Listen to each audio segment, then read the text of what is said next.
pour recevoir de toi. Parle à Dieu, Seigneur.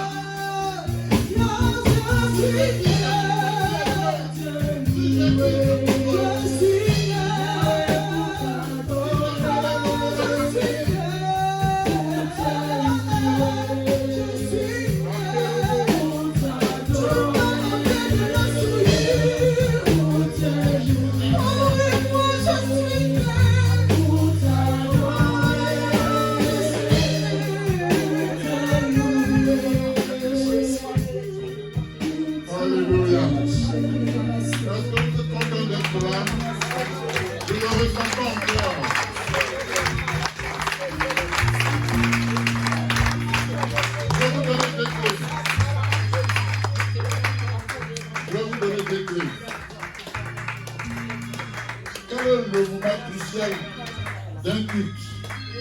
Si quelqu'un a une réponse à nous donner. Hein?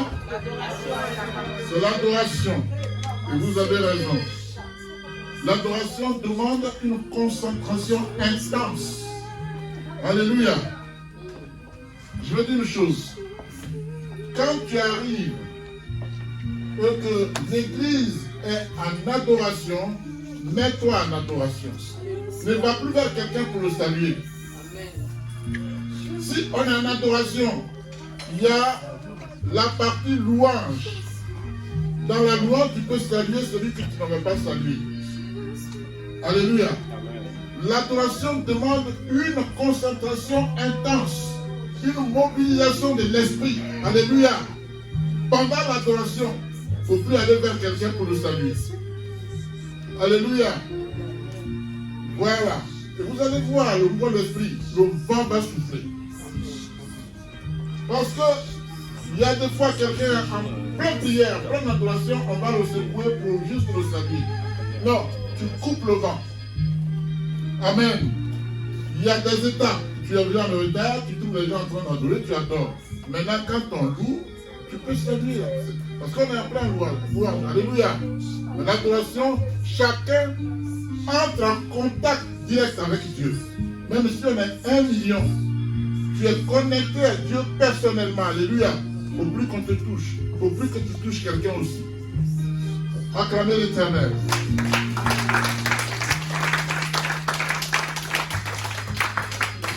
Vous allez prier pour la parole. Levez la voix et parlez à Dieu pour la parole. Dieu est puissant. Prie pour la parole. Dis à Dieu de disposer ton cœur. Dis à Dieu de disposer ton âme. Dis à Dieu de disposer ton esprit. Soyons attentifs à ta parole.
Dieu.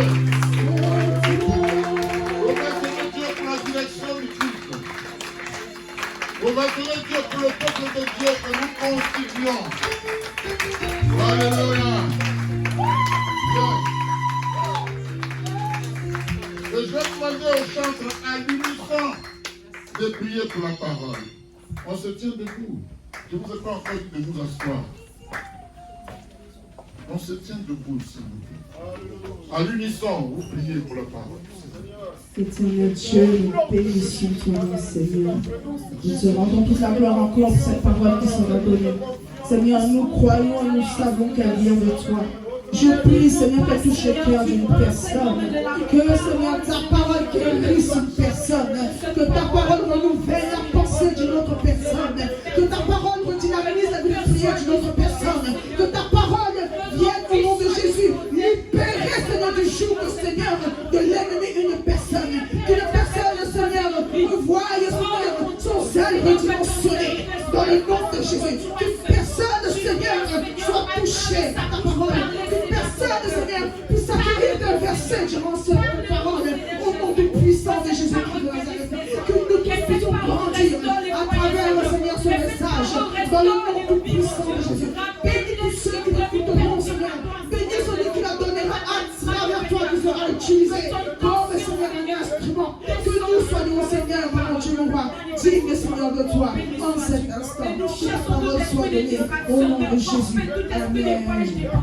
Au nom de Jésus. Les âmes soient délivrées. Les vies soient rétablies. Dans le nom de Jésus. Acclamez Dieu.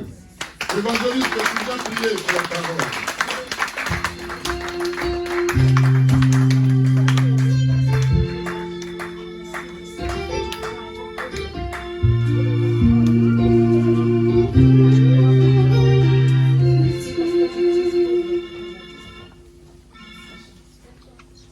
Merci Seigneur. Et je bénis ton nom. Je te rends toute la gloire pour ta fidélité.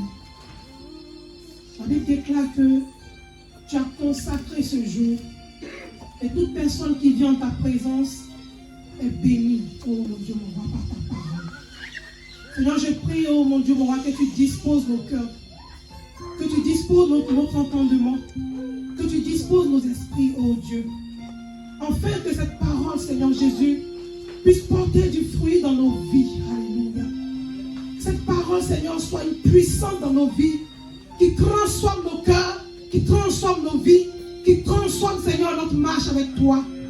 Seigneur, que nous soyons, ô Père éternel, mon Dieu, mon roi, comme cet aveugle de Siloué, la Bible déclare qu'il ne voyait pas. Depuis sa naissance, il était aveugle. Mais lorsque Jésus l'a rencontré, alléluia, il lui a dit, va laver ton visage et tu verras. La Bible dit que depuis ce jour, cet homme n'était plus aveugle, il voit. En ton nom, Père, les aveugles voient, les sourds entendent, les paralytiques marchent, les boiteux sautent, alléluia. Je déclare au nom de Jésus que par la puissance de Jésus-Christ, sa parole est créatrice. Par sa parole en cet après-midi, les sourds entendent, les aveugles voient, les paralytiques sautent de joie. Dans le nom puissant de Jésus. Merci Seigneur. Que toute la gloire te revienne. Dans le nom puissant de Jésus. Amen. Alléluia. Gloire l'éternel. Asseyez-vous. Asseyez-vous, s'il vous plaît. Je vous salue dans le nom de Jésus. Que la grâce de Dieu demeure sur vous. Asseyez-vous, mes enfants. Alléluia. J'ai déjà prêché, me semble-t-il, sur ce message. Et l'Esprit de Dieu me conduit encore dans ce même message, peut-être dans un autre contexte. Alléluia. Peut-être dans un autre contexte. Mais je me souviens avoir prêché dessus. Quand Dieu insiste parfois, c'est qu'il y a un besoin. Qui a une fois voyagé, tu fais un voyage, tu vas où tu veux, mais si tu as une fois voyagé. Nous tous allons voyager. Je parle de toi personnellement. Parce que tu as une fois voyagé. Alléluia. Quand tu étais à Abidjan, tu voyageais dans la ville de l'intérieur. Et tu rentrais après. Et quand tu allais en France, tu repartais encore chez toi, n'est-ce pas? Tu as une fois voyagé. Aïcha, tu n'as jamais voyagé. Alléluia. Amen. Même ici, on voyage, n'est-ce pas? Quand je quitte chez moi et je vais chez Dessy, c'est un voyage. N'est-ce pas? On dirait que je me déplace à l'intérieur d'une ville, mais en soi, c'est un voyage. Voyager, c'est partir d'un point A à un point B. Alléluia. Alors, il y a ça, il y a les courts voyages, il y a les longs voyages. Alléluia. Toujours est-il que nous avons une fois dans notre vie voyagé. Amen. Et quand tu voyages, tu quittes chez toi, est-ce que tu te dis, je voyage pour ne plus revenir? Hein? Non. Donc, le voyage veut dire que temporellement, je vais quelque part où je peux résider quelque temps et puis rentrer chez moi. Alléluia. Et Dieu me dit de vous parler de ce voyage. Amen. Hier, on a voyagé. Quand on a été au soutien suite au décès de mon frère, mon petit frère, Guy, c'était un voyage. Et je salue ici les personnes qui étaient là-bas. Voilà. Ce que vous avez fait, vous êtes allé dans Romains 12 et 15. Romains 12 et 15 dit quelque chose. Je ne sais pas, il faut me dire ça. C'est pas, pour ne pas me tromper. Romains 12 et 15. Avec ceux qui pleurent, avec ceux... Ah oui, c'est possible, oui. 12, 15.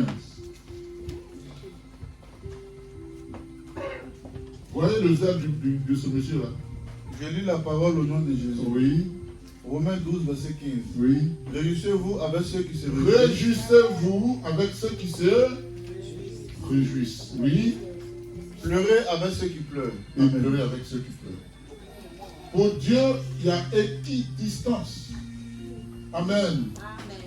Même quand Dieu dit cela, le mot pleurer s'adresse à ceux qui ne connaissent pas Jésus. Vous comprenez?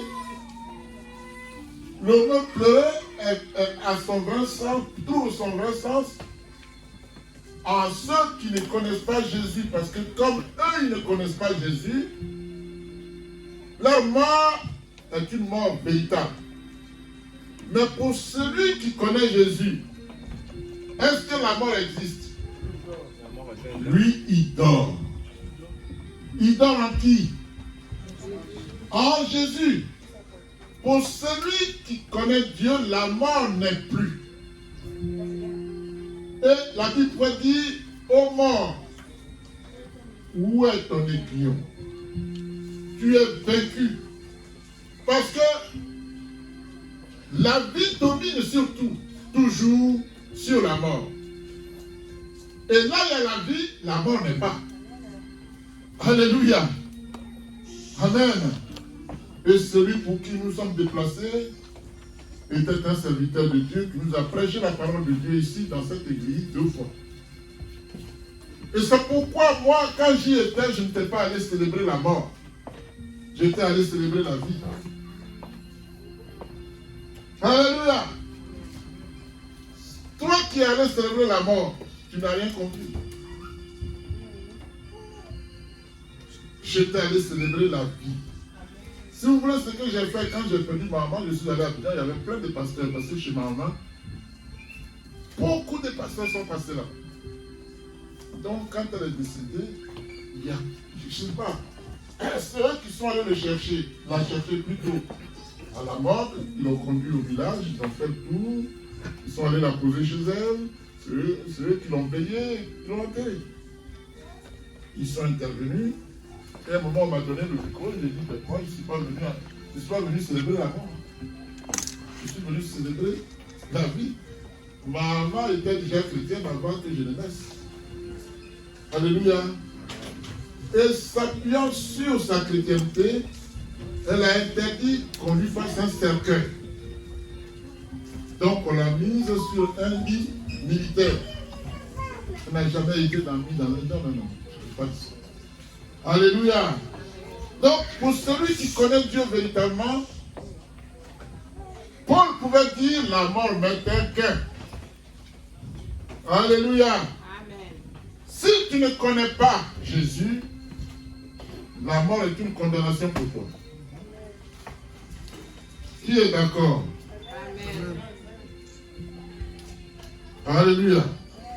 Alors notre thème va consister en celui-ci.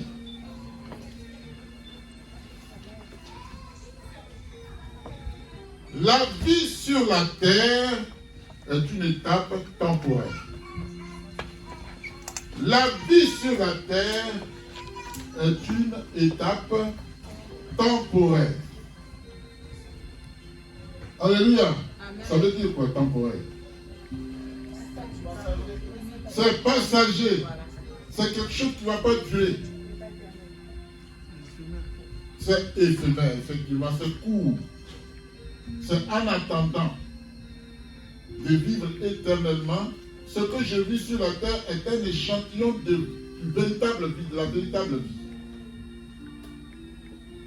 Alléluia.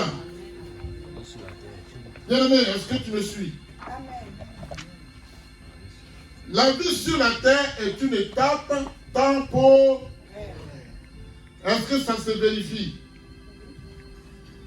Comment ça? Par la mort. J'étais avec Guy, elle connaissait Guy, elle était là hier aussi. Hein? Mais je ne le verrai plus.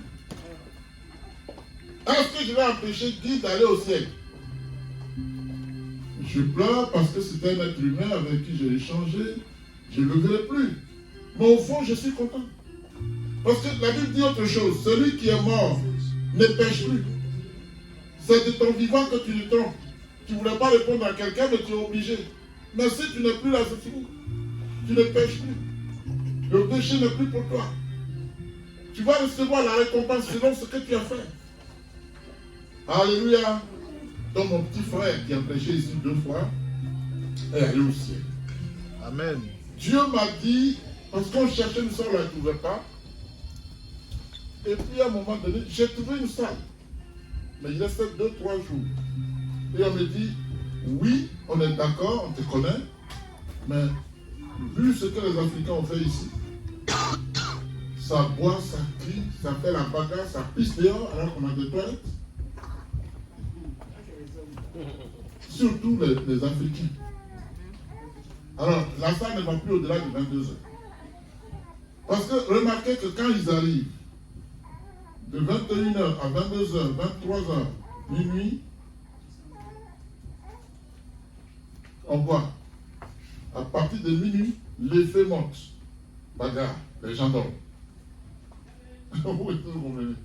C'est là que c'est chaud. Quand tu lui dis, mes frères, il y a des toilettes, il explose. Ils ont coupé tout, hein, 22 heures, point. Je dis, ça ne me convient pas. J'étais avec maman. Et en partant, l'esprit me dit, il veut que ça se passe chez lui. Et c'est ça, tranquille. Mais ça s'est passé, mais impeccable. Impeccable. Elle était où? Papa Bagnon était là-bas, Diacre était là. Qui d'autre encore? Narcisse était là. Impeccable. Je ne savais pas. Elle était là aussi. Impeccable. Ils ont mis sur le truc des Ivoiriens ici. Ils n'ont pas distribué individuellement. Voilà. Bon, cela dit, j'ai senti que la présence de Dieu était là. Alléluia. Alors, qui était venu sur la terre pour un voyage temporaire? Il est retourné au ciel chez lui. À quand Dieu? Alléluia. Donc, bien aimé, la Bible contient des images qui enseignent le caractère court, très court de la vie sur terre. C'est pourquoi Dieu nous dit, pendant qu'il se trouve, cherche l'Éternel. Parce que Dieu sait que ce court, mais c'est lui seul qui sait combien de temps tu vas passer sur la terre. Toi, tu ne sais pas. Tu vis parce qu'il faut vivre. Mais tu ne sais pas combien de temps tu vas passer sur la terre. Dieu t'a révélé le temps que tu as déjà passé sur la terre, mais Dieu ne t'a pas révélé ce qui te reste. On est d'accord? Je ne sais pas, je ne connais pas ton âge, mais c'est Dieu qui te révèle que tu as 50 ans, tu as 30 ans, ainsi de suite. Il te reste combien de temps? Dis-moi, c'est toi avant. Alléluia. Seul Dieu le sait. Donc quand tu dis que tu as le temps, ça veut dire que tu n'as même pas connaissance de ce qu'on appelle la notion, ne serait-ce que la notion du temps. Parce que le seul maître des circonstances et du temps, c'est Jésus, celui à qui appartient les temps et les circonstances. C'est seul Jésus qui le sait. Amen. Il t'a donné un temps à passer sur la terre. Par exemple, tu pourrais passer 100 ans. Mais cette somme d'années que tu vas passer sur la terre peut se réduire. Ce n'est pas parce que Dieu l'a dit que ça ne peut pas se réduire. Ça peut se réduire. Pourquoi? Parce qu'il est écrit quelque part, le salaire du péché. Alléluia. Donc ton temps de durée qui t'avait été affecté peut être réduit. Alléluia. Amen. Faisons attention à cela. Voilà, c'est-à-dire, ils rend le contrat tout de suite. Parce que c'est une alliance. Quand Dieu t'envoie sur la terre, vous êtes en alliance. Il dit, bon, on a l'alliance pour 50 ans que tu vas passer sur terre. 100 ans que tu vas passer sur terre. Alléluia. À condition de ne pas violer l'alliance. Si tu la violes, tu as mis à la au contrat. Ce n'est plus l'affaire de Dieu. C'est là, lui, il ne te touche pas, mais il libère. Quand l'ennemi vient, il s'écarte. Amen. Bien-aimé, voilà. Et la Bible veut nous enseigner. La Bible décrit la vie sur terre comme une buée. Vous connaissez la buée, non? Hein?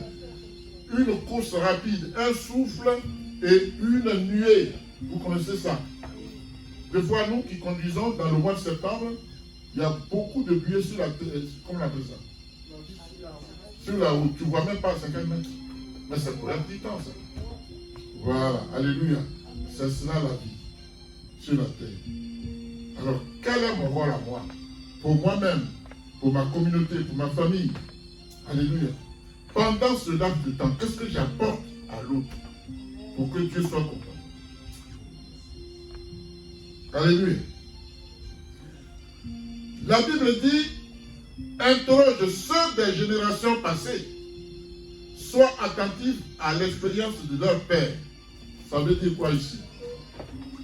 Interroge ceux des générations passées. Hein? Qui peut m'enseigner un peu? Interroge ceux des générations passées. Sois attentif à l'expérience de leur père. Oui? On parle des anciens. Dans l'Ancien Testament, d'accord.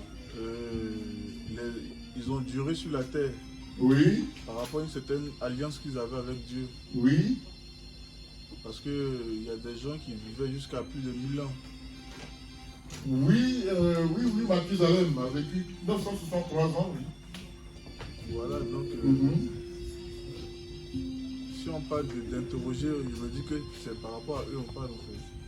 On parle par rapport à eux. Les générations, c'est pas ce qu'il a dit. Il dit, interroge ceux des générations passées. Ce sont des générations passées, ils sont morts. Ils sont morts. Est-ce que tu les vois encore? Non. Donc ton tour viendra. Voilà ce que ça veut dire. Oui, ton tour viendra. Amen, accorde Dieu pour cela. Hein? Moi, j'ai connu mon père, j'ai connu mon grand-père, je n'ai pas connu mon arrière-grand-père, et pourtant il a existé. Sa génération est passée, l'autre génération est passée, c'est ma génération. Après la mienne, c'est celle de mes enfants. Je dois interroger l'histoire. Ils n'y sont plus. Ils avaient rendez-vous avec la mort, ils n'ont pas pu se faufiler pour fuir. Parce que c'est le rendez-vous que personne ne peut rater sur terre. Alléluia. Donc j'interroge mon passé, j'interroge l'histoire. Si mon arrière-grand-père jusqu'à la 5e, 6e génération n'est plus, moi je ne serai plus à un moment donné. Entre-temps, je fais quoi? puisque ce n'est pas possible que j'évite cela, puisque ce n'est pas possible que je me dérobe, alléluia, il me reste quoi? Pour que lorsque Dieu me rappellera à lui, je ne sois pas dans l'état de feu. On doit s'interroger constamment et prier. Et pourtant, on est toujours tenté. Mais c'est fait exprès pour voir notre résistance. Alléluia. Notre fidélité, notre accomplissement en tant que serviteur de Dieu. En tant que serviteur de Dieu. Donc, interroge ceux des générations passées, soient attentifs à l'expérience de leur père. Hein? À l'expérience de leur père, eux-mêmes leur père. Quelle expérience ont-ils eu? L'expérience mortuaire, ils sont morts. Alléluia. Et Jésus dit, tout ce qui est né mourra. Ce qui a commencé a une fin. Quand je suis né, j'ai commencé. N'est-ce pas? Je suis né, j'ai eu un début. Alors on dit, il est né tel jour, il a tel âge. Moi, je rajoute 9 mois. Je compte à partir de la conception de l'homme, qui va durer 9 mois dans le ventre de maman et sortir. Dans le ventre, il vit, il mange. Alléluia. Donc, j'ai 20 ans, 9 mois. J'ai 50 ans, 9 mois. Alléluia. C'est comme ça que moi, je comprends la chose. Hein? Pourquoi? Si c'est dès ta naissance que tu as la vie, alors les femmes ont le droit de... Non. Hein? D'aller voir la médecin pour enlever la grossesse. Mais quand on fait ça, comment IVG, vous appelez ça, non? IVG. C'est un être humain que tu as tué.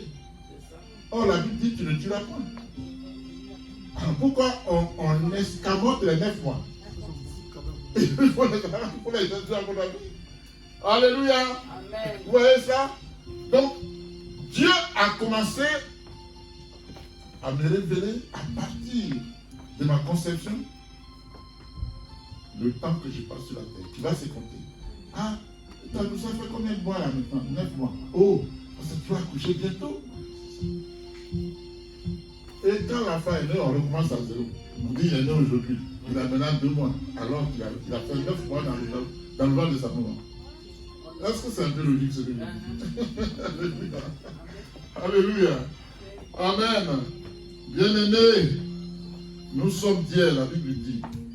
Il faut nous dire Job. Job chapitre 8, verset 8 à 9. Il dit, nous sommes d'hier et nous ne savons rien. Il faut lire ça. Job chapitre 8, verset 8 à 9.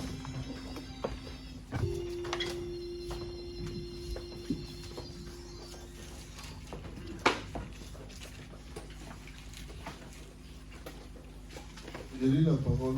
Oui. Au nom de Jésus, on se tient debout. Ça a été révélé à quelqu'un dans l'église. Devant Dieu, on se tient debout. Pour écouter la parole. Tout le monde. Obéissez à Dieu, s'il vous plaît. Il voit dans les détails, hein, s'il vous plaît. Ne dis pas les autres sont debout, donc Dieu va nous confondre, c'est faux. Il te voit là où tu es. Oui, tu lis au nom de Jésus. Vas-y. Job chapitre 8, à partir du verset 8.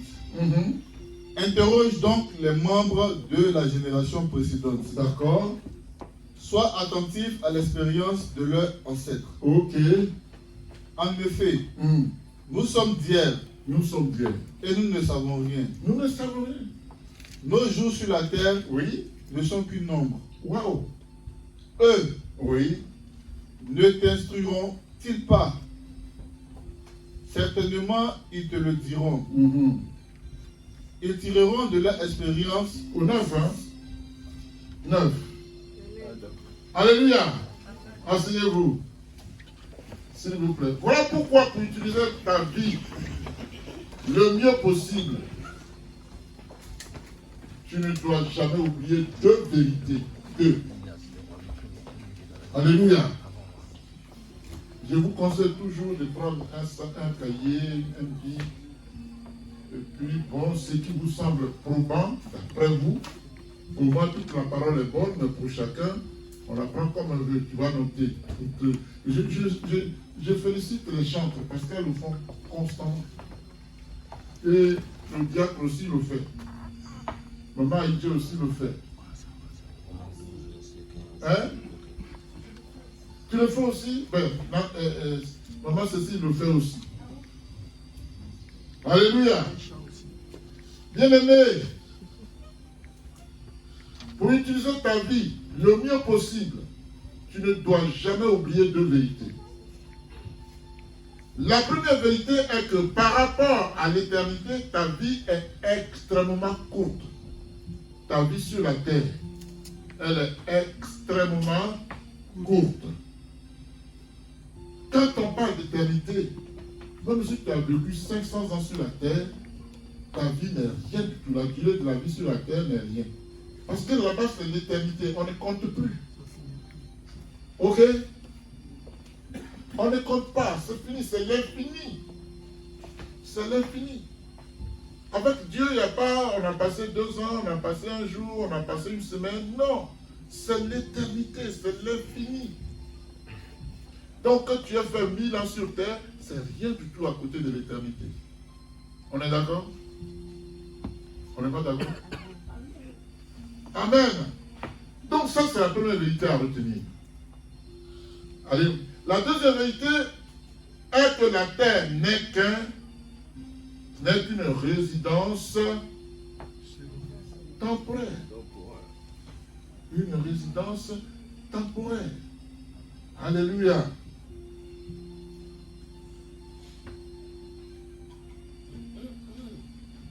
Alléluia. Et comme tu ne seras pas longtemps sur la terre, ne t'y attache pas trop.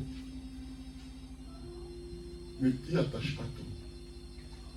Tu vis sur la terre, fais ce qu'il y a à faire, mais ne vis pas sur la terre comme tu étais à ta destination finale. Brigitte, ça va? Comme si tu étais arrivé à ta destination. La terre est une transition vers l'éternité. Alléluia. Et David dit, Éternel, fais-moi savoir quand finira ma vie. Fais-moi savoir quand finira ma vie. Oui, combien de temps j'ai à vivre.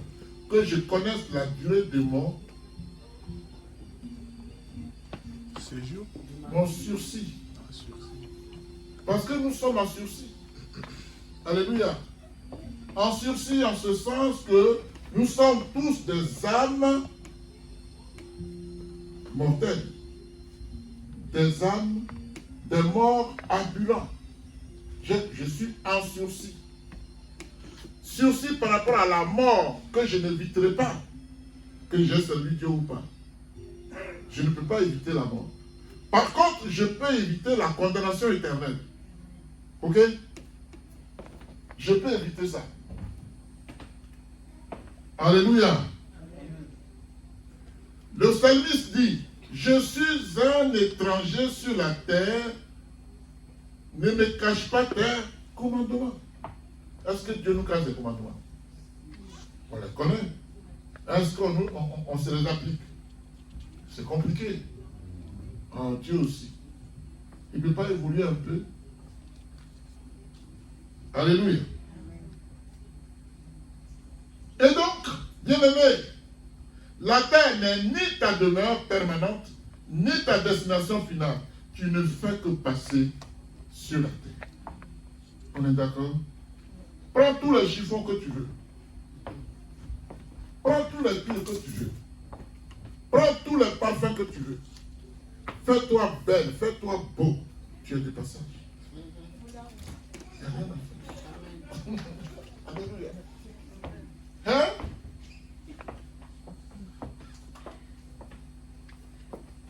Amen. Tu es de passage. Va acheter les bateaux que tu veux, les avions que tu veux.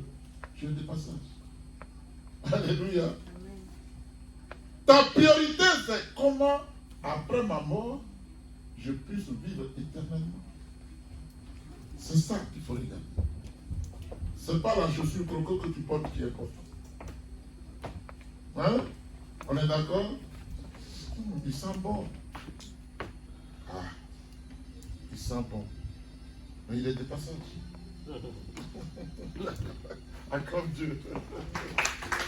Vous savez, j'en étais arrivé au point où quand on me dit que quelqu'un est riche, je me disais, mais il est riche de quelle richesse? De la vie de Jésus? Ou la richesse du monde? Parce que si c'est la richesse du monde, c'est qu'il n'est pas sauvé. Il n'est pas sauvé. Il y a comme ça des exemples dans la Bible. Je le fais souvent à Lazare et aux riches. Hein. Alléluia. Lazare, lui, était imbibé de la richesse de Jésus. Et l'autre, lui, il nageait dans la richesse mondaine. La différence est faite. Quand les deux sont partis, il y a un qui était en haut et l'autre était en bas. L'autre était en bas. Alléluia. Ne jouons pas avec ça, s'il vous plaît. Pourquoi tu as coupé le ventil là? Il faut mettre ma fille. Parce que ça arrive ici un peu. Mais si ça souffle dans tes narines et tu bloques, c'est moi. Alléluia. Bien-aimé. La Bible dit quoi? Vous serez saints, car je suis saint. Vous serez saints, car je suis saint. Qui nous sanctifie? C'est Jésus. Il n'y a que lui qui peut te sanctifier. Parce que c'est lui qui est la sainteté. Moi, je ne peux pas te sanctifier. C'est pour ça que c'est une aberration quand j'entends chez nos frères catholiques qui vont béatifier quelqu'un. On dit, bon, il a fait un miracle, donc on peut maintenant utiliser son nom pour prier. On va dire, Aïdé, sauve-moi, prie pour moi. Saint Aïdé. Mais toi-même qui le fais, tu n'es pas saint. Oui. Celui qui nous sanctifie par son sang, c'est Jésus. Un Saint Bernard, Saint Bernadette, ainsi de suite. On était dans cette fausse doctrine-là. Et on était contents même. On était contents. Fausse doctrine, hein. Alléluia. On comprend, hein, on va doucement, n'est-ce pas? Alléluia. Donc il dit, vous serez saints, car moi je suis saint. Et si vous invoquez comme Père celui qui juge selon chacun, sans favoritisme. Vous voyez, Dieu n'est pas un Dieu de favoritisme. Il ne dit pas, ben, comme je le connais, alors qu'il a tort, mais l'autre je le connais, et je ne le connais pas, mais il a raison. Je vais donner tort à celui qui a raison et raison à celui qui a tort. Dieu n'est pas comme ça. C'est pour ça qu'on dit qu'il est le juste juge. Alléluia. Sans favoritisme, conduisez-vous avec crainte pendant le temps de votre séjour sur terre. Si vous voulez noter, c'est 1 Pierre chapitre 1, verset 16 à 17. 1 Pierre. Chapitre 1. Verset 16 à 17.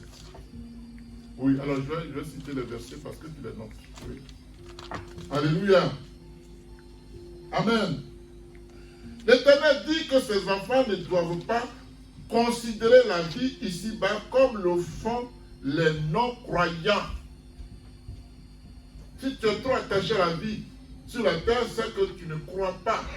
Alors que Dieu a prévenu que cette terre, il va la rouler comme une natte et la jeter. Elle va disparaître. Et ce que Dieu a dit arrivera. C'est pour ça qu'il ne faut pas t'attacher à cette terre. Parce que la terre qui est là n'est pas éternelle. Toi, tu vas vivre éternellement. Pour que tu puisses vivre éternellement, il va falloir que tu vives dans quelque chose qui est éternel. N'est-ce pas? L'éternité donne à celui qui croit l'éternité. Alléluia. Bien-aimé, l'Éternel dit que les pensées des non-croyants sont dirigées vers les choses de ce monde. Est-ce que c'est ton cas? Est-ce ton cas? Tes pensées sont dirigées vers les choses absolument, coûte que coûte, vaille que vaille, des choses de ce monde. Où est la place de Dieu dans ta vie? Quelle place donnes-tu à Dieu dans ta vie de tous les jours? Alléluia. L'Éternel dit que ses enfants sont citoyens du royaume des cieux. Veux-tu l'être aussi, oui ou non? Veux-tu être citoyen des cieux? Ou cette terre qui est polluée? Vous voyez comment? Je vais vous donner une autre révélation de comment la terre est polluée. Quand on dit éternité, vous la définissez comment? Pour toujours. Qui n'a pas de fin. Qui n'a pas de fin, qui est saint. Pourquoi la terre est polluée? Pourquoi la terre elle est fatiguée, elle est maudite, elle est fanée? Ceux qui meurent, on les enterre où? Sur la terre. Ils sont morts. On les enterre. La terre est infectée. Or, l'éternité, il n'y a pas de tombe. Acclame l'éternel. Il n'y a pas de tombe là-bas. C'est bon? Il n'y a pas de tombe. C'est fini, c'est fini. Tu ne meurs pas, on ne t'enterre pas. Fausse commune, non, ça n'existe pas. Alléluia. Je veux vivre dans la sainteté. Parle à Dieu maintenant. Prie, dis Seigneur, je veux vivre dans la sainteté. Brigitte, ça va? Il faut prier. Merci.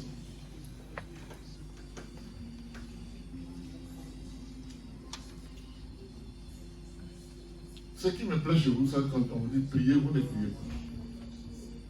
On arrive à un point stratégique du film. Je veux vivre dans la sainteté, je veux vivre dans la justice. Je veux vivre, Seigneur, dans l'équité de la vérité, dans le pardon. Oui, je veux vivre dans la patience. Je ne veux pas vivre dans la vengeance. Seigneur, merci parce que tu es juste. Et c'est toi qui me justifies. Voilà comment il faut prier, au nom de Jésus. Au nom de Jésus. Alléluia. La Bible dit que ces enfants sont citoyens du royaume des cieux. De là, ils attendent ardemment la venue du Seigneur Jésus-Christ. Alléluia. Nous attendons Jésus et nous sommes prêts. Es-tu prêt? Est-ce que tu es prêt? Si tu n'es pas prêt, tu le sais. Tu sais pourquoi tu n'es pas prêt. Il te reste quoi à faire pour être prêt? À changer de voie. Alléluia. Est-ce que ça va aller? Amen. De là, ils attendent ardemment. Ardemment, ça veut dire avec action, hein? Avec agissement. Ce n'est pas avec sédentarité. Non. C'est-à-dire, je ne fais rien, mais j'attends. Non. Ardemment veut dire constamment, je suis dans la présence de Dieu. Constamment, constamment, constamment. Seigneur, révèle-moi ce que je ne sais pas encore. Mais si je ne fais rien, que j'attends. Je suis dans l'anonymat. Dieu ne me connaît pas. Alléluia. Amen. Bien-aimé, laisse-moi te dire que ton identité est dans l'éternité et ta patrie est au ciel. Je devais crier merci Jésus. Amen. Ton identité est dans l'éternité et ta patrie est au ciel. Voilà la promesse de Dieu qui va s'accomplir. Alléluia. Amen. Dieu dit que celui qui est trop attaché aux choses de la terre est un adultère. Alors attention, quand on parle d'adultère, les gens pensent à autre chose. Ce n'est pas forcément ça. L'adultère s'applique à tous les domaines de la vie. L'adultère, je suis ici aujourd'hui dans cette église, je me lève, je vais ailleurs, dans une autre église. Là-bas, on ne me connaît pas. Mais pour mon propre plaisir, j'ai envie d'aller visiter ailleurs. La simple visite peut te valoir de nouveaux esprits. Tu vas les ramasser pour les amener ici. Adultère spirituel. Mais oui. Je ne vous ai pas raconté ici l'affaire d'une centrafricaine que je ne peux plus reconnaître. On a fait un doublon, je l'ai formé, mais elle était venue pour qu'elle soit délivrée au travail. On l'amène. Et elle dit que son mari l'a abandonnée à cause d'une jeune fille. Donc, elle a vu un certain Soumaro, professeur Oumarou, il est à la porte de la chapelle. Pourtant, elle est chrétienne. Mais elle va laisser Jésus de côté pour aller chez le marabout que Jésus a créé. Donc, elle est allée très tôt là-bas. Pour que l'homme fasse un médicament pour qu'elle tienne son mari en laisse comme on tient un chien. Amen. Mais il y a tellement de clients là-bas. Oumarou, là, professeur. Donc, elle est restée assise là, dans la salle d'attente, jusqu'à 19h.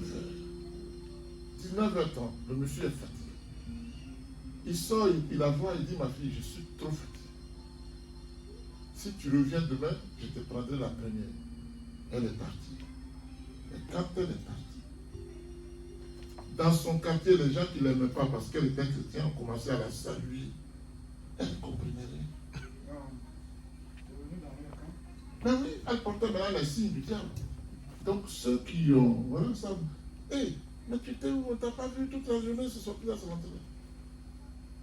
Alléluia. Elle dit, papa, on ne va pas faire le médicament. Je veux que mon mari me suive comme un chien. J'ai dit, c'est possible. Même en Jésus, c'est possible. Alléluia. Mais le fait que tu as mis pied là-bas, tu as ramassé les esprits. Alléluia. Oui. Donc, j'étais là, mais Dieu est formidable. Dieu est formidable. Dieu va travailler là. Mais ça va se passer entre elle et moi. Il n'y a rien, c'est-à-dire quelqu'un n'est pas venu, le chef n'est pas venu. Je dis, Seigneur, mais tu es spécial. Je dis, mais tu as ramassé des esprits, mais je vais prier, à peine je le dis, bon, elle est à terre. Dans tous les sens. Je fais comment? Si le chef vient là, je dis, Seigneur, tu es en action. C'est toi-même qui es en action. Alléluia. Elle se lève, elle respire, les morts, les pleurs. Je dis, ça va? Mais papa, il y a un point qui est sorti de moi. Je me sens bien. Je fais ça, elle à terre. Après ça, elle me dit elle-même, c'était pour que tu me délivres que je suis là. Je ne vais pas travailler ici. Je ne sais plus qui elle est. Je lui ai dit, tu vas partir. Ceux qui t'ont quitté, qui ont sorti, ils sont allés chez toi, là, ils t'attendent là. Il va se passer des choses là. Ah bon? Elle a peur. Je dis non. Ils sont vaincus. Donc, ce qui va se passer, ce n'est pas pour te tuer. Mais ils vont partir définitivement. Elle arrive chez elle. Elle allume sa télé. Bam! Ça pète. Télévision. Télévision a pété. Elle va allumer son micro-ondes. Bam! Ça pète. Casinière. Bam! Ça pète. Le sac tombe. Elle m'appelle. Papa! Je ne sais pas ce qui arrive. Je dis, je ne t'avais pas prévu. Ah, donc c'est ça qui se passe comme ça? Je dis, mais laisse, ils sont en train de partir. La Bible dit, quand Jésus chassait un démon, il criait et puis partait. Donc, il connaît tout en partant. T'inquiète pas. Alléluia. Je ne peux plus la reconnaître. Je vous dis. Mais Dieu qui sait toutes choses voulait que je la délivre. Enfin, c'est pas moi qui la délivre en fait. Alléluia. Donc voilà, il ne faut pas y aller. Dire que non, je n'ai même pas touché. Mais tu es dans le loge où il y a tous les esprits. Est-ce qu'il y a quelqu'un à faire témoignage? Il dit au Bénin. Non, c'est au Mali. C'est mon frère qui vient de mourir, il a dit. Il dit au Mali, il y a un marabout là-bas. Tu es assis et c'est un serpent qui vient te chercher. Attends. Tu es dans la salle d'attente. Quand ton tour arrive, c'est un serpent qui vient te chercher. Vous voyez comment le diable peut être fort? Il n'est pas tout puissant. Qui est passé là-bas? Et quand je lui disais que tu vas être pasteur, il dit, oh, il ne faut pas t'amuser. Après, c'est 5 ans que je vis dans l'islam. Mais il a fini par être pasteur, c'est pour ça que je suis content. Je suis content. Et ce qu'il disait à sa femme, mon grand frère avait dit que j'allais servir Dieu. Maintenant que Gaël n'est pas là, son église, c'est notre église. Il faut dire à Sylvain d'aller chercher ma femme. Elle était venue. Amen. Dieu peut tout faire. Alléluia. Donc, la Bible déclare que Dieu dit que celui qui est trop attaché aux choses du monde et sur la terre est un adultère. Ne veut pas dire autre chose que les gens qui ne sont pas fidèles, qui se promènent, qui cherchent, je ne sais pas, des bénédictions et des comment on appelle ça aussi? Des bénédictions, des prophéties ailleurs. Je ne condamne pas les prophéties, c'est pas le point. Hein? Oui, les miracles. Mais être à la recherche des miracles, Dieu dit, j'ai rempli l'univers, ça y est ici, mais il faut croire. Tout simplement, c'est tout. Amen. Vous voyez qu'on est en train de causer, je crois que ça nous enseigne beaucoup. Je vous bénis, vous qui venez d'arriver. Dieu vous bénisse. Alléluia. Amen. Donc, la Bible dit, adultère que vous êtes. Jacques 4, 4, pour vous qui notez. Adultère que vous êtes. Amen. Ne savez-vous pas que l'amour du monde est inimitié contre Dieu? Inimitié veut dire quoi? Hein? La volonté de Dieu fait que tu n'es plus l'ami de Dieu. Ça veut dire qu'on est d'emblée ami de Dieu. Mais notre attitude va faire que l'inimitié va s'installer. Donc quand tu n'es plus ami de Dieu, comment veux-tu qu'il te protège? Comment veux-tu qu'il te bénisse? Comment veux-tu qu'il intervienne quand tu as un souci urgent? Ben, tu deviens exactement, au lieu d'être son ami, au lieu de vouloir que Dieu soit de ton côté, il va être dans le sens opposé. C'est pas dangereux ça? Hein? Alléluia. Donc, inimitié contre Dieu, celui donc qui veut être ami du monde. Écoutez bien, on a donné la réponse. Sera ennemi de Dieu. C'est tout. C'est pas compliqué, c'est pas tes raisonnements qui intéressent Dieu. Parce que je ne sais pas à quoi tu penses pour croire que Dieu t'aime plus que l'autre. Alléluia. Bien-aimé, Dieu t'a envoyé sur la terre comme son ambassadeur pour que tu annonces au monde le message de la bonne nouvelle de l'évangile de Jésus-Christ. Voilà pourquoi Dieu t'a amené sur la terre. Ce n'est pas pour aller servir le diable. Ce n'est pas pour menacer les gens. On m'a fait un témoignage. On dit à Abidjan, pendant la campagne électorale des municipales et régionales, à Yopougon, on avait cherché un bœuf qui a poursuivi Michel Babou. Quand le bœuf a vu Michel Babou, il a bondi. S'il n'y avait pas la carte rapprochée, le bœuf l'aurait connu. Ça, c'est une mission, ça, parce que le bœuf est synonyme de diable. Lily, ça va? Ça va, Lily? Ok. Alors oui, papa, déteste-toi. Pour que je sache que ça va bien. Alléluia. L'apôtre Paul dit aux Corinthiens, nous faisons donc les fonctions d'ambassadeurs pour Christ. Comme si Dieu exhortait par nous. Ça veut dire quoi? Ce que je dis ici n'est pas de moi. Je ne suis qu'un canal. Donc Dieu est en train de parler au travers de moi.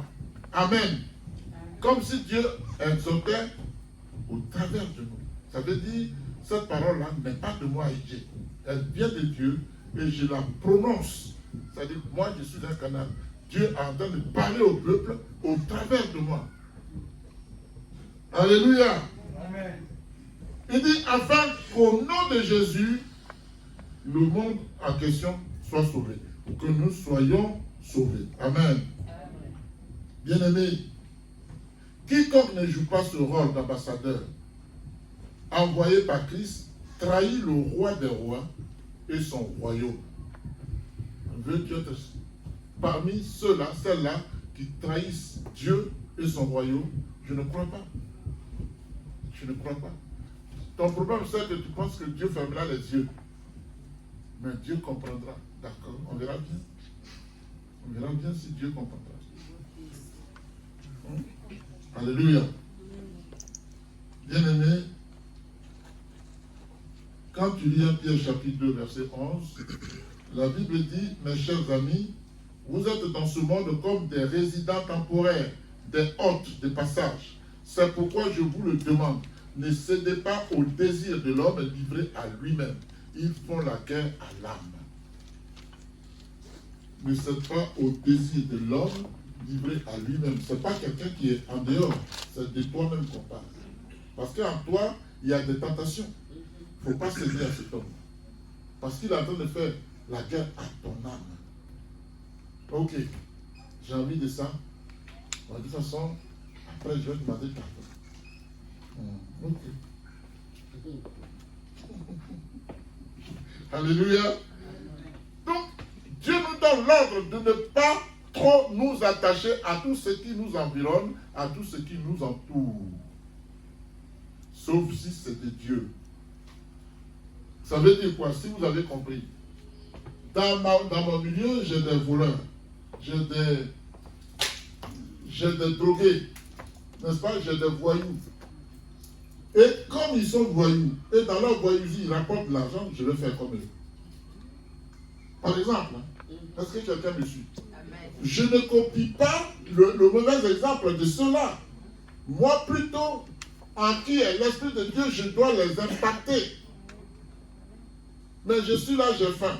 Et ils s'en vont faire le brigadage, ils rapportent beaucoup de friandises, ça mange, j'ai faim. Je vais commencer. Je sais, dans le quartier où j'étais, à Yopougon, non, est-ce que c'était à Bobo? Il y a une femme qui avait son mari. Le pauvre, il faisait tout ce qu'il pouvait pour que les gens mangent. Il y avait une autre qui, elle n'était pas mariée. Elle avait son gars qui lui donnait de l'argent, mais un voleur. Quand tu es assis là, ton mari ne te donne rien. Ça tient. J'ai quelqu'un, je vais te donner quelqu'un. Elle a fini par céder. Voilà l'environnement auquel il ne faut pas s'attacher. Je donne ces exemples. Elle a fini par céder parce qu'elle a faim. C'est-à-dire, c'est pas qu'elle ne mange pas du tout, mais elle ne peut pas s'octroyer ce qu'elle veut. Or, l'autre, un nouveau pain sort, elle a.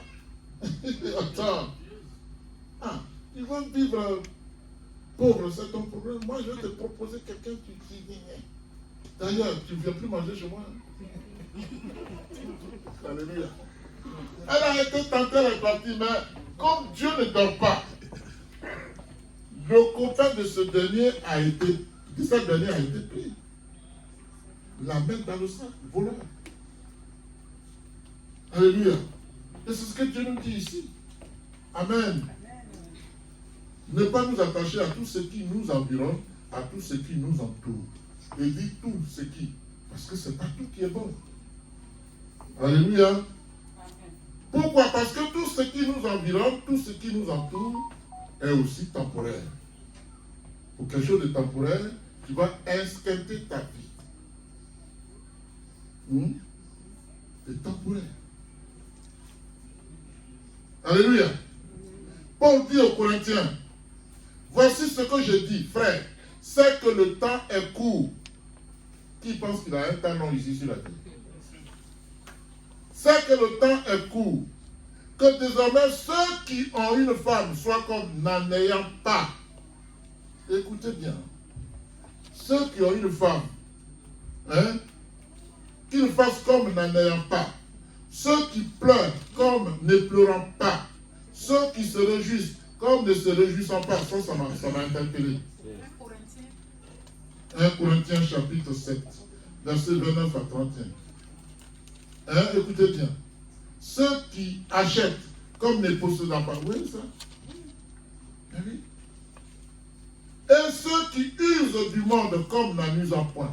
Car la figure de ce monde passe. C'est-à-dire, quand je prends celui-là, je vais peut-être vous expliquer. Ceux qui pleurent comme ne pleurant pas. Ceux qui se réjouissent comme ne se réjouissant pas. Ceux qui achètent comme ne possédant pas. Ça veut dire quoi? Non, tu as l'argent. Et non. Avec l'argent, tu achètes tout ce que tu veux. Mais ça n'a pas de sens. Il ne faut pas penser que c'est parce que tu achètes que tu es sauvé.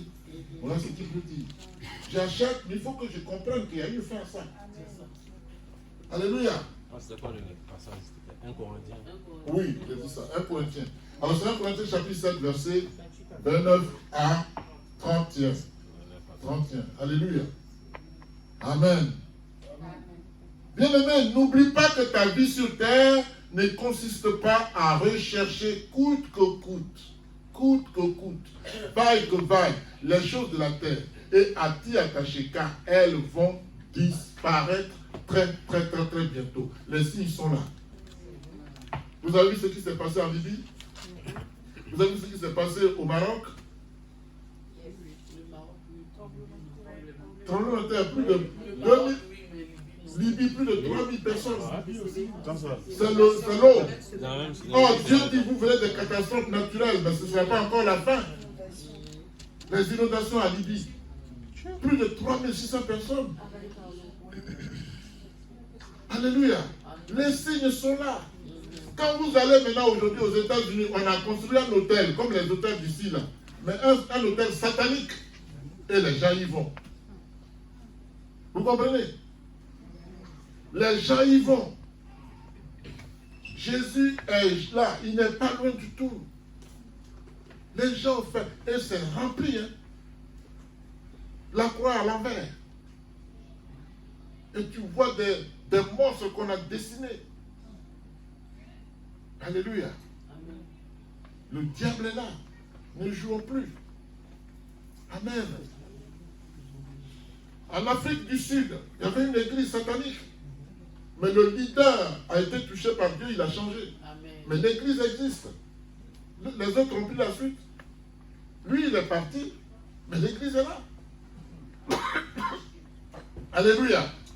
Quand en France, on dit qu'un enfant de 5 ans, il faut qu'on lui apprenne les mécanismes sexuels. Vous croyez que c'est quoi? Vous croyez que c'est quoi? Dites-moi un peu. Un enfant de 5 ans. Et on va dire, même si l'enfant a été violé, il faut qu'elle prouve qu'elle a été violée.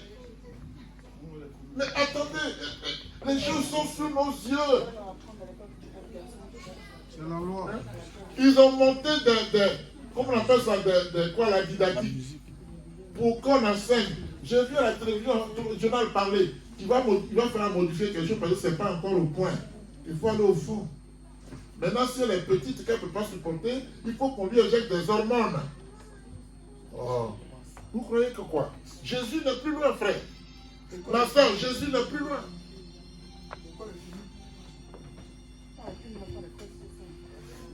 Alléluia. Prépare-toi plutôt à quelque chose de meilleur.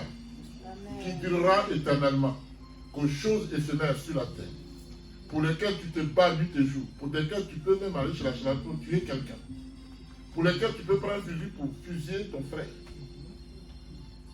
Il ne faut pas prendre le péché de quelqu'un. Alléluia. Amen. La Bible dit, nous regardons non point aux choses visibles. Un chrétien ne regarde pas aux choses visibles. Nous regardons non point aux choses visibles, mais à celles qui sont invisibles. Et il ajoute ceci. Car les choses visibles sont passagères. Les choses qu'on touche, ça passe. Et les invisibles sont éternels. Cherche l'éternité. Tu es déjà sur la terre. Tu souffres là sur la terre. On va aller voir ailleurs. Tu ne veux pas aller aussi? Brigitte, on va aller voir ailleurs. Alléluia. Si vous voulez le verset, c'est 2 Corinthiens chapitre 4, verset 18. Notez-le. 2 Corinthiens chapitre 4, verset 18. Bien-aimé, si tu traverses des difficultés, si tu as des chagrins, si tu es rejeté dans ce monde, c'est parce que la terre n'est pas ta destinée finale. Parce que dans le ciel, dans la gloire de Dieu, personne ne souffre. Mais tu souffres sur cette terre parce que la terre n'est pas ta destinée finale. Tu passes pour aller ailleurs. Regardez, les gens qui viennent en France, il y en a qui meurent dans le ciel.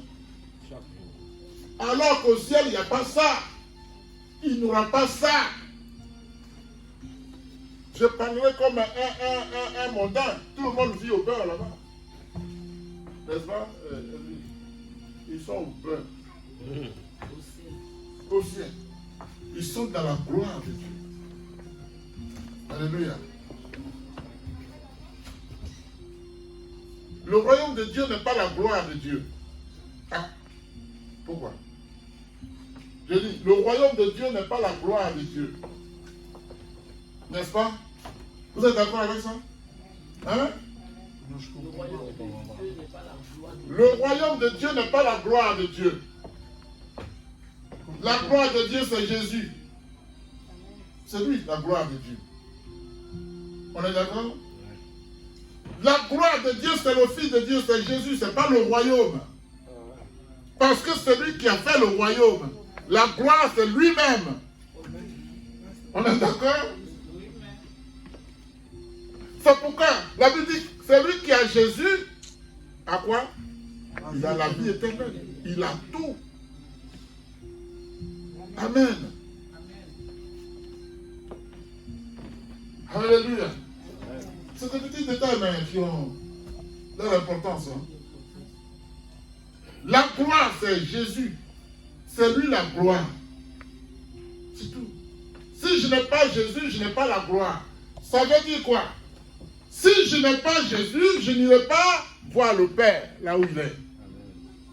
Pour entrer dans la gloire, il faut que la gloire me conduise dans la gloire qu'il a créée. On est d'accord? Il ne dit pas de façon anodine, je suis le chemin, la vérité et la vie. Quand il parle de la vie, il parle de lui-même, lui la gloire. On est d'accord? J'ai la gloire avec moi, c'est Jésus. Alléluia. Amen.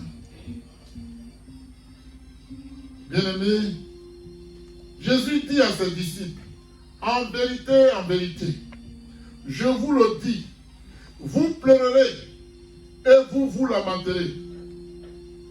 Et le monde se réjouira. Quelqu'un s'est-il manqué de toi parce que tu ne manges pas une fois dans ta vie? Quelqu'un t'a dit, tu es qui? Tu es un pauvre type comme une pauvre femme comme ça, tu es qui? Vous n'avez pas encore rencontré ça? Toi-même, tu n'as pas dit à quelqu'un minable comme ça? Alléluia. Est-ce que... Mais attends, tu ne m'allumes pas la chemise, qui là? Tu ne voulais pas mon orteil. Je parle et puis tu parles aussi. Ça va, hein? Moi, je parle et puis tu parles aussi. Tu as oublié, hein? Mais tu oublies vite. Oh. Oui. Alléluia. Voilà comment le monde fonctionne. Il te donne, après il te salit. Il te donne, il salit. Hein? En vérité, je vous le dis, vous allez pleurer. Jésus dit. Vous allez vous lamenter. Jésus dit encore. Et le monde sera heureux. Le monde veut que tu souffres pour qu'il se moque de toi. Le monde veut que tu vives dans la misère pour se moquer de toi. Ce n'est pas le cas de Jésus. Alléluia. Le monde veut que tu ne réussisses pas. C'est-à-dire quand tu as un succès, tu as réussi à quelque chose. Par exemple, tu as réussi à un concours, on t'a embauché, tu as acheté une voiture, un truc comme ça.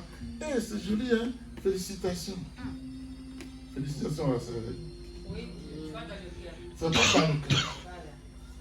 Alléluia. Et puis, tu recherches quelque chose que tu n'arrives pas à avoir. La personne fait une compassion des façades. Mais elle dit à l'intérieur, c'est bon de toi. C'est bien. Il n'y a pas de peu, n'importe quoi. Il fait tout le malin. Moi, quand on est venu m'arrêter à la maison, ma voiture était calée. Ça fait longtemps ça. 5 voyous sont venus, sont montés dans ma voiture, une GTI. 5, chacun a eu un pistolet. Celui que j'aidais, c'est-à-dire quand il ne fait pas sa recette, c'est Émile. Son nom est gravé, un BT de Cagnois. Je dis, Céline, viens, je n'ai pas de voiture. Il vient, il me prend, on va à la maison. Quand je lui donne l'argent, je ne prends pas de monnaie. Chez lui, il n'y a rien à manger deux fois. J'achète ça de riz, j'achète poisson, j'achète et je dépose. Il a commis les voyous pour venir m'arrêter. Il fait le malin, il s'habille, il vient regarder sa voiture. Il va nous donner l'argent, allez-y le prendre. Ils sont allés m'arrêter. Ils ont pris la voiture, ils sont partis avec. Le commissaire me dit, il a dit, parce que quand il m'a appelé, si vous lui avez demandé, je le connais, il allait vous donner de l'argent. Pourquoi? On dit non, il dit qu'il a fait le karaté. Donc il fallait qu'on fasse attention. Mais c'est son ami qui nous a envoyé. Vous voyez ça? Quelqu'un avec qui je mange, il pourrait m'empoisonner. Voilà le monde. C'est Élie. Je le vois encore. Voilà le monde. Alors que je l'aide, mais il n'est pas content. Parce que je ne sais pas comment il le prenait. Voilà. Alléluia. Amen. Donc, il dit, vous allez pleurer, vous allez vous lamenter, et le monde va se réjouir. Mais Jésus termine par, vous serez dans la tristesse aussi, de qui? Et il dit, mais votre tristesse se changera en joie. Amen. Mais votre tristesse, la lamentation, tout ça, je vais les changer. Croyez à moi. C'est moi qui change les choses. Vous voyez ça? Ce Dieu-là, il faut qu'on s'accroche à lui. Lui qui peut changer les choses. Lui qui peut changer le mal en bien. Lui qui peut changer ta mort en vie éternelle. C'est lui, Jésus, qu'il faut suivre. Et comme on avait prêché sur dans ma faiblesse, je suis fort, quand tu es dans la tristesse, ta force se trouve pas en toi, mais à celui qui a créé toutes choses. Alléluia. Amen. Bien-aimés, Jésus dit à ses disciples, je vous ai dit ces choses. Ouais, comment il est logique. Il dit dans la tristesse, dans la lamentation, je vais changer les choses. Et il ajoute ceci. Je vous ai dit ces choses afin que vous ayez la paix en vous. C'est-à-dire, malgré la tristesse, croyez que moi, je peux changer les choses. Je suis capable de tout, rien ne me résiste. Pourvu que tu crois, et je vais agir. Et je vais combattre pour toi. Exode 14, 14. Alléluia. Et dis donc, je vous ai dit ces choses afin que vous ayez la paix en moi. Vous aurez des tribulations dans le monde, mais prenez courage. J'ai vaincu le monde. Amen. Il a vaincu tes péchés, il a vaincu tes difficultés. Il s'appelle Jésus. Amen. Alléluia.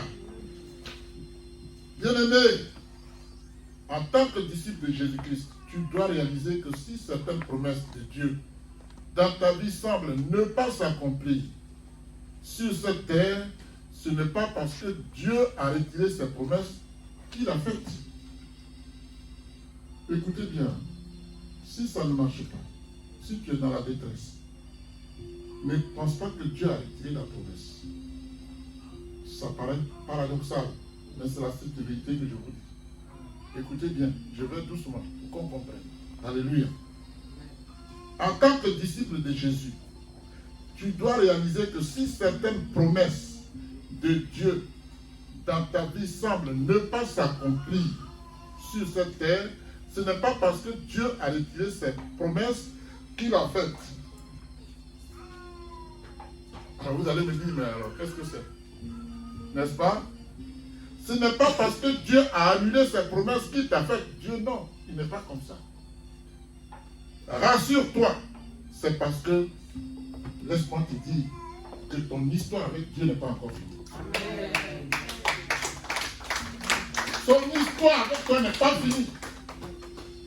Dieu ne retire rien. Quand il a promis, il le fait. C'est pour ça qu'il dit quelque part, ta prophétie marche à son accomplissement. Si elle tarde, attends-la. Elle tarde pourquoi? Parce que tu es mythe-man. Quand tu fais mal, ça regarde les choses. Quand tu retrouves la voix de Dieu, ça marche. Alléluia. Elle va s'accomplir et elle s'accomplira certainement. Alléluia. Dieu ne donne pas pour reprendre. Tout ce que Dieu t'a donné est là. C'est toi qui ne sais pas entrer dans la prophétie de toi. Dieu. C'est toi qui ne sais pas entrer dans, dans les promesses de Dieu. Mais il a donné, il ne reprend pas. Pourquoi il ne reprend pas? Parce qu'il n'en a pas besoin.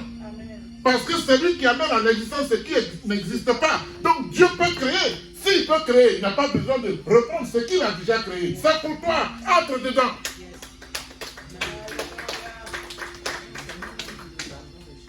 Oui. Nous passons à côté de nos bénédictions parce que le monde nous envahit. C'est tout. Je vous ai parlé la dernière fois d'Israël. Hein? Israël parcourt le désert. Alléluia. Ils arrivent à Kadesh Barnea, je crois que c'est comme ça, Kadesh Barnea. Alléluia. Ils arrivent là, ils étaient à la porte du Jourdain. Et ils vont oser dire qu'eux, ils ne veulent plus de Dieu. Ils veulent quelqu'un qu'ils voient. Quand Dieu il ne voit pas et puis il lui impose des choses. Ils veulent un roi.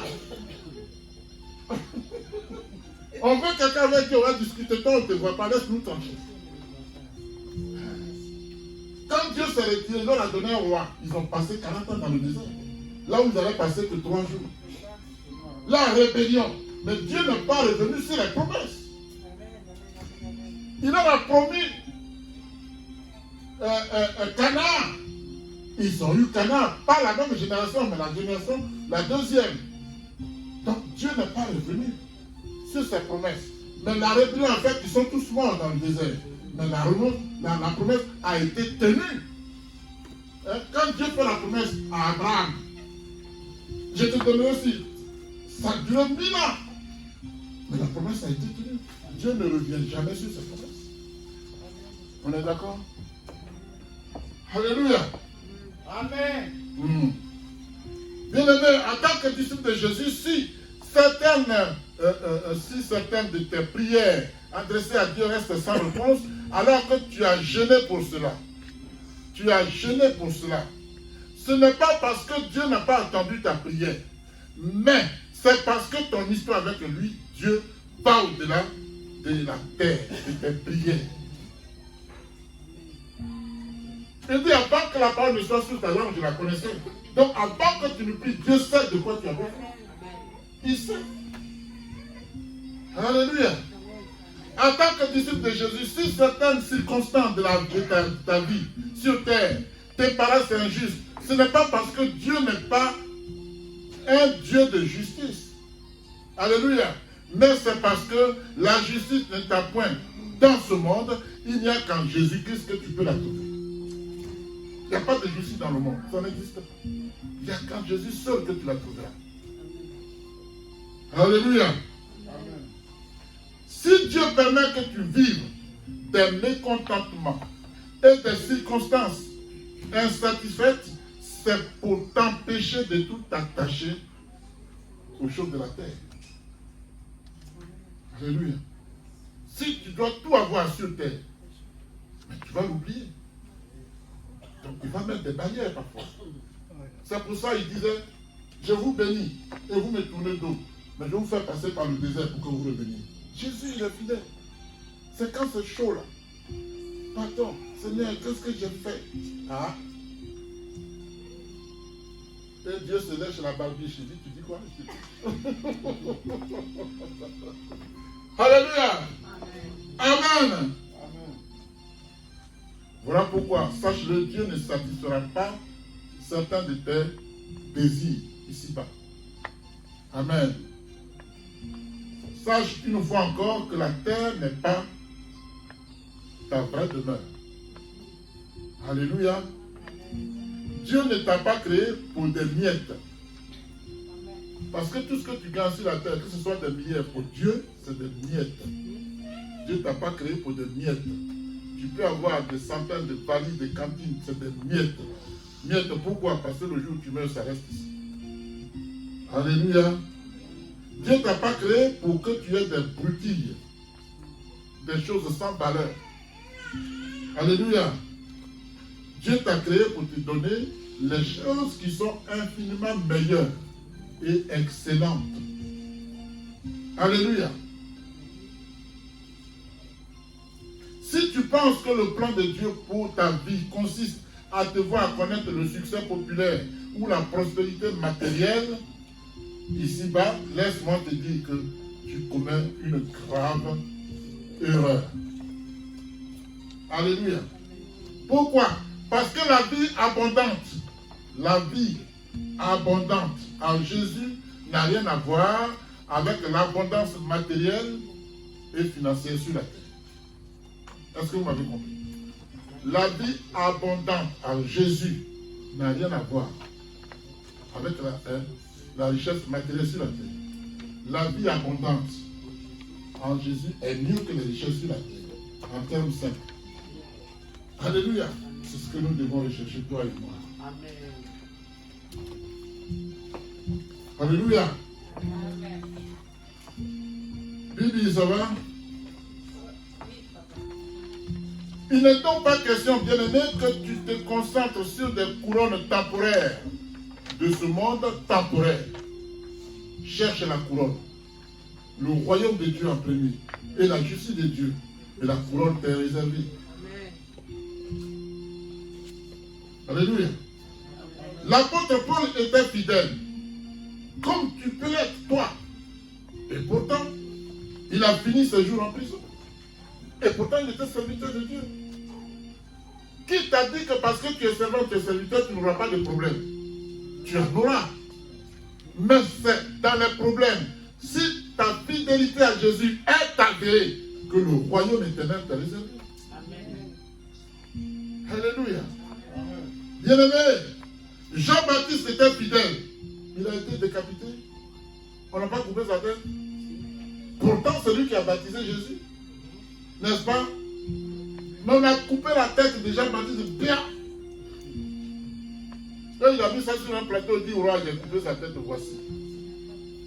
Alléluia. Et Jésus dit, celui qui peut tuer le corps ne peut tuer l'âme. Donc Jean-Baptiste, qui est mon serviteur, on a coupé la tête de son corps, mais lui, il est au paradis. Alléluia. Ouh, acclame Dieu. Alléluia. Amen. Bien-aimé, la fin de la vie sur terre n'est pas la fin de tout dans ta vie. Je dis, la fin de ta vie sur terre n'est pas la fin de tout dans ta vie. La fin de ta vie sur terre te donne à être dans la vie éternelle avec Dieu. Donc il faut que ta vie ait une fin sur terre pour que tu vives dans l'éternité avec Dieu. Vous me suivez? Voilà. Dieu a fini avec moi. Mon corps se détache. Et une voie subliminale s'ouvre devant moi. C'est l'éternité, c'est la gloire de Dieu qui s'ouvre. Alléluia. Je ne pense même plus à mon corps, c'est fini ça. C'est terminé. Le corps est en train d'être bouffé par les vers de terre. Et moi, je suis dans la gloire de l'éternel. Alléluia. Est-ce que ça va? Amen. Bien-aimés, aux yeux de Dieu, écoutez bien, aux yeux de Dieu, les plus grands héros de la foi ne sont pas forcément ceux qui parviennent au succès, à la prospérité et au pouvoir dans cette vie. Est-ce que je me fais comprendre? Vous n'avez pas compris? Aux yeux de Dieu, les plus grands héros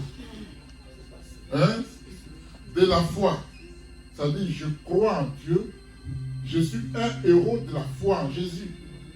Alléluia. Mais ils ne sont pas forcément ceux qui parviennent au succès.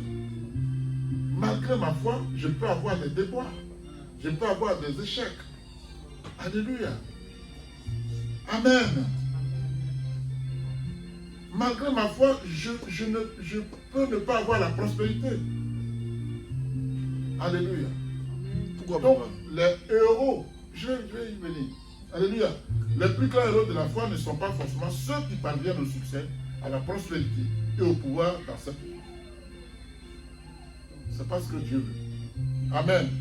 Les plus grands héros de la foi, voilà la réponse à ta question, sont ceux-là qui servent fidèlement Dieu malgré les péripéties et les difficultés. Celui-là, qui a un héros de la foi. Mais c'est celui qui, si tu as foi en Dieu parce que tu es prospère, tu n'es pas un héros de la foi. Ouais. On a compris ça? Alléluia. Amen. Bien-aimé,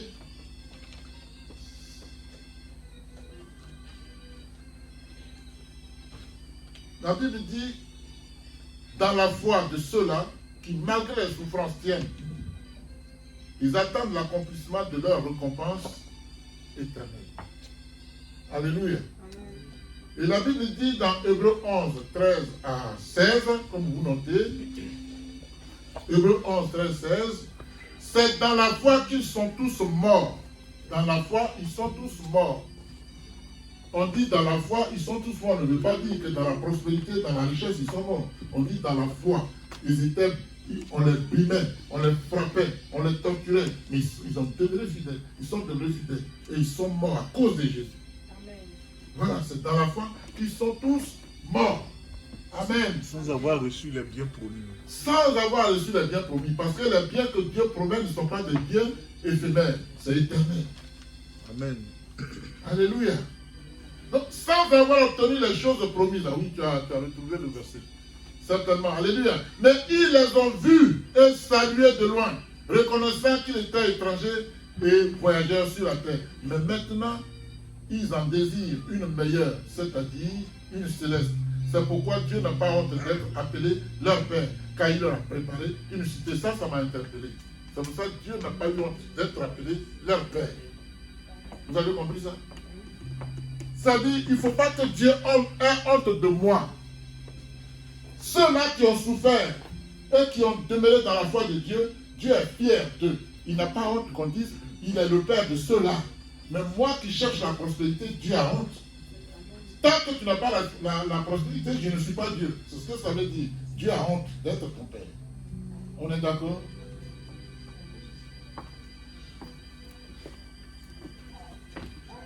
Alléluia. Amen. Je vais vous dire une chose. L'histoire dit qu'un missionnaire rentrait chez lui. Il était sur le même bateau qu'un président, le président des États-Unis. Alléluia. Amen. Vous me suivez, hein? Amen. À leur arrivée, la Bible dit le président est accueilli par des cris de joie, par une pièce populaire. Alléluia. Hein? La musique militaire était fredonnée, qu'il attendait. Des gens étaient sur deux rangs, qu'on l'acclamait. Il était sur le même bateau qu'un missionnaire. Alléluia. Et donc, cela a attristé le missionnaire. Il dit, mais on est tous sur le bateau, lui on l'accueille avec tous les honneurs. Et nous là, on fait comme ça. Alléluia. Alors, il dit au Seigneur, mais pourquoi est-ce ainsi? Le Seigneur lui dit, doucement, mais mon petit, le président il est arrivé chez lui. Toi, tu n'es pas encore arrivé chez lui. Amen.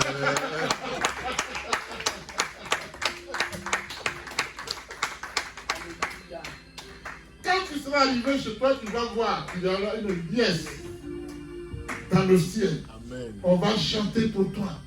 La terre n'est pas ta cité. T'inquiète pas. Alléluia. Donc, on accueille les présidents de ce monde. Ils sont chez eux. Nous, on n'est pas encore chez nous. Alléluia. Il est resté tranquille. Donc, en attendant, qu'est-ce que tu dois changer dans ta vie? C'est la question. En attendant que je sois reçu, qu'est-ce que tu dois changer? Amen. Qu'est-ce qui doit changer dans mon comportement, sachant que la vie sur terre n'est qu'une étape temporaire? Alléluia. C'est à moi de voir, c'est à toi de voir ce que je dois changer. On ne m'oblige pas. C'est volontaire. Mais ça doit changer. Tu dois t'y obliger. Alléluia. En conclusion, je dirais ceci. Il est écrit, celui donc qui sait faire ce qui est bien et qui ne le fait pas commet un péché. C'est ce que la Bible nous dit. Dans Jacques 4, 17. Alléluia. Il est écrit, faites donc mourir ce qui, dans vos membres, est terrestre, la débauche, l'impureté, les passions, les mauvais désirs et la cupidité qui est une idolâtrie. C'est à cause de ces choses que la colère de Dieu vient sur les fils de la rébellion. Alléluia. Colossiens 3, 5 à 6. Amen. Il est écrit, le Seigneur ne tarde pas dans l'accomplissement de la promesse, comme quelques-uns le croient, mais il use de patience envers vous, ne voulant pas qu'aucun périsse, ne voulant pas qu'aucun périsse, mais que tous arrivent à la repentance. 2 Pierre chapitre 3 verset 9. Alléluia. Il est écrit, car le salaire du péché, c'est la mort, mais le don gratuit de Dieu, c'est la vie éternelle en Jésus-Christ. Que Dieu vous bénisse.